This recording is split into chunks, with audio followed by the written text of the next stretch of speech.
Hi friends! Telangana రాష్ట్ర ప్రజలందరికీ అదిరిపోయే శుభవార్త. కొత్త ఆసరా చేయుత పెన్షన్‌లు భారీగా అయితే పెంచారు.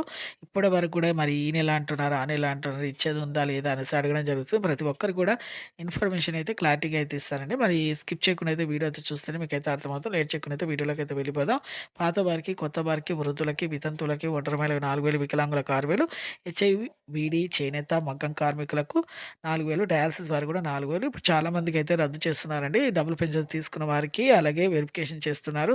అలాగే 4 వీలర్, కారు ఇవన్నీ కూడా బిల్డింగ్స్ ఉన్న వారికి, అలాగే 3 ఎకరాల పంట పొలం ఉన్న, 7 ఎకరాల బీడు భూమి ఉన్న రద్దు చేస్తున్నారు. ఇవన్నీ కూడా సర్వే చేస్తున్నారండి. చేసిన తర్వాత అలాగే వెరిఫికేషన్ చేసిన తర్వాతనే మీకు ఇస్తామన్నట్టుగా చెప్తున్నారు. కానీ ఇప్పుడు మాత్రం క్యాబినెట్ అసెంబ్లీ మీటింగ్‌లో ఎలాంటి అప్డేట్ అయితే పెంపు విషయంలో రాలేదు. కొత్త రేషన్ కార్డ్‌లో అప్లై చేసుకోవాలని చెప్పడం జరిగింది. రైతు భరోసా డబ్బులు కూడా ఈ జనవరి 26 లోపైతే మీకైతే ఖచ్చితంగా అయితే వేస్తామని కూడా చెప్పడం జరిగింది. ఇప్పుడైతే పెంపు విషయంలో ఎలాంటి అయితే అప్డేట్ అయితే రాలేదండి. చూసారు కండి. లైక్ చేయండి. Thanks for watching.